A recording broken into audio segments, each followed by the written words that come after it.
Yo tout le monde, j'espère que vous allez bien. On se retrouve aujourd'hui pour découvrir une petite caméra que j'ai trouvée au salon de la plongée. Alors cette caméra a été faite par Paralens, comme vous pouvez le voir ici. Cette petite caméra, elle ressemble à ça. Alors le but de la société, c'était de créer une caméra conçue par des plongeurs et surtout pour des plongeurs parce que ça va être une caméra totalement étanche. Elle va être étanche jusqu'à 200 mètres. Et il voulait faire une caméra très simple d'utilisation et de type un peu action cam, donc genre GoPro et autres caméras.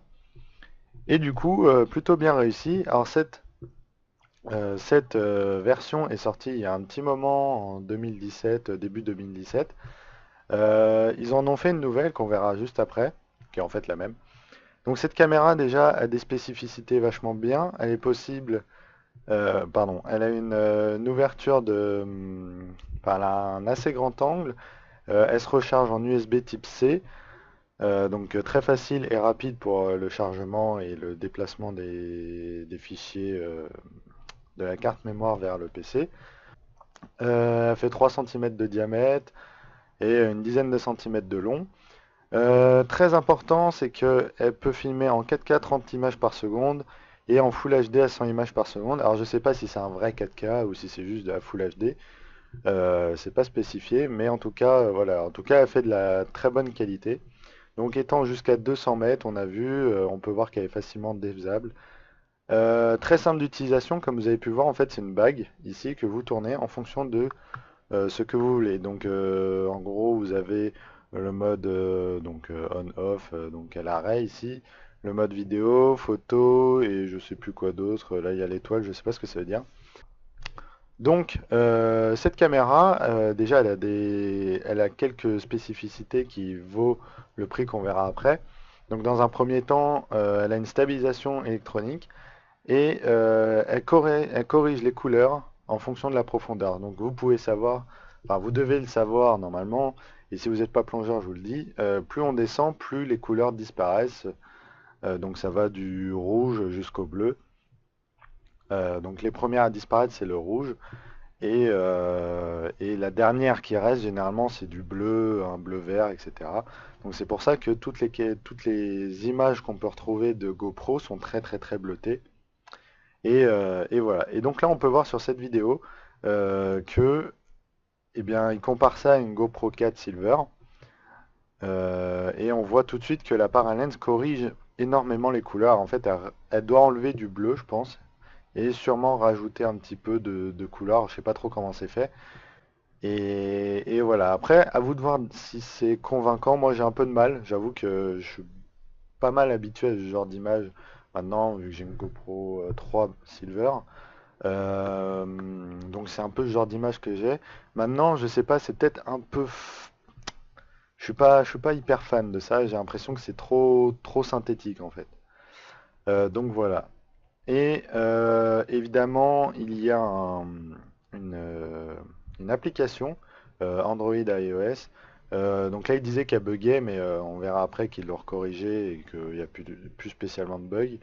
Et en fait, comme il dit, ça peut être un carnet de plongée parce que ça enregistre même vos courbes de plongée. Donc plutôt sympa pour savoir les endroits où peut-être ont été filmés, etc. etc. Je sais pas du tout comment ça fonctionne, mais elle a l'air plutôt sympa. Les fixations qui sont vendues avec, il y a donc celle au masque principalement. Donc c'est une fixation type un peu GoPro, je crois. Et, ça vous permet de la mettre au masque et comme ça tout ce que vous voyez c'est filmé par la caméra. Donc voilà comment se présente l'arrière. Il y a un petit écran pour vous dire la qualité, ce qui reste en autonomie, etc. Ici il y a l'USB type C et ici il y a la carte mémoire. Donc ils ont refait la nouvelle. Donc la nouvelle est avec une bague bleue maintenant. Alors là on la voit pas mais on la verra après. Et donc c'est celle-là, elle est avec une bague bleue que je trouve plus sympa que la bague verte d'ailleurs. Alors qu'est-ce qu'ils ont modifié sur celle-là? Ils ont modifié la stabilisation électronique. Alors là ils disent qu'elle est enfin active, mais je comprends pas parce que je pense que elle était déjà active, mais bon. Anyway. Donc stabilisation électronique, ils ont créé la possibilité de faire des photos en RAW avec une procédure complexe. Bon, ça c'est vraiment pour ceux que ça intéresse fortement. Un mode d'enregistrement, ah ça c'est vachement bien pour les apnéistes. Un mode d'enregistrement dès que ça dépasse la profondeur de 1 mètre. C'est génial parce que si vous oubliez votre caméra et que vous faites pas mal d'allers-retours quand on est en apnée notamment, bah, c'est génial parce que vous descendez, bim, hop, ça vous met la caméra en route et voilà, c'est parti quoi. Donc plutôt, ça c'est plutôt bien pensé. Un retour de vibration, de différentes vibrations en fonction de la commande. Pourquoi pas? J'avoue que je sais pas si on les sent vraiment, mais pourquoi pas. Un réglage des blancs amélioré et enfin ils ont rajouté plus de détails sur l'écran. Ils affichent maintenant les réglages de balance des blancs, etc. Je vous laisse lire. Et puis voilà, donc ça a l'air vachement sympa. Donc voilà le site officiel. Voici le petit prix très sympa, 650 euros. Est-ce que ça les vaut, est-ce que ça les vaut pas? Je sais pas. Faut dire que pour un petit truc d'une dizaine de centimètres, elle est quand même vachement bien équipée quand même. C'est-à-dire qu'elle a quand même une possibilité de... Enfin, déjà, elle enregistre votre profondeur. Donc elle a quand même un système assez important. De l'enregistrement en 4K, Full HD, avec 30 fps en 4K et 100 fps si j'ai bien vu en Full HD ou en 1080. Euh, une stabilisation électronique, certes elle n'est pas optique, mais ça, bon pour le moment sur les action cam c'est un peu compliqué, mais elle est électronique, donc déjà pas mal. 200 mètres de profondeur, c'est plutôt pas mal, et l'autonomie un peu plus de 3 heures. Euh, suivant comment vous filmez, vous prenez les photos, etc. Euh, ça peut être pas mal. Franchement, ça, s'ils voient ma vidéo, je veux bien qu'ils m'en envoient une pour que je la teste, hein. Franchement, il n'y a aucun problème.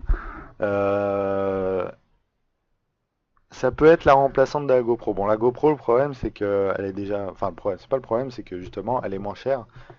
Le seul souci, c'est que celle-là, elle est étanche à 200. Maintenant, les GoPro sont étanches à 40 mètres, si je dis pas de bêtises. Donc c'est là où GoPro fait un peu des conneries, mais bon. Et du coup, Parallèle, ça a l'air plutôt sympa au final. Donc voilà, n'hésitez pas, pour ceux qui l'ont, à me dire ce que vous en pensez. Puis voilà, j'espère que ça vous aura plu, cette petite présentation de caméra. Moi, elle me tente bien. Si un jour, on va pas dire que j'ai les moyens, mais si un jour, je dois me racheter une caméra, je pencherai peut-être pour celle-là, parce que franchement, elle a des bons specs, elle est petite, facilement transportable. Comme on peut voir, hein, elle fait à peine la taille d'un masque. Et puis voilà quoi. Donc voilà, j'espère que vous avez bien aimé. Si par pur hasard quelqu'un a cette caméra, qui me dise un petit peu ce qu'il en pense. Je ferai peut-être des retours sur une autre vidéo s'il y a vraiment beaucoup de gens qui l'ont. N'hésitez pas à me dire ça dans les commentaires. Et puis sur ce, dites-moi à première vue à quoi vous fait penser, enfin ce que vous en pensez. Et puis voilà, moi je vous dis rendez-vous à la prochaine dans une autre découverte ou d'autres vidéos. Allez, salut tout le monde, bye.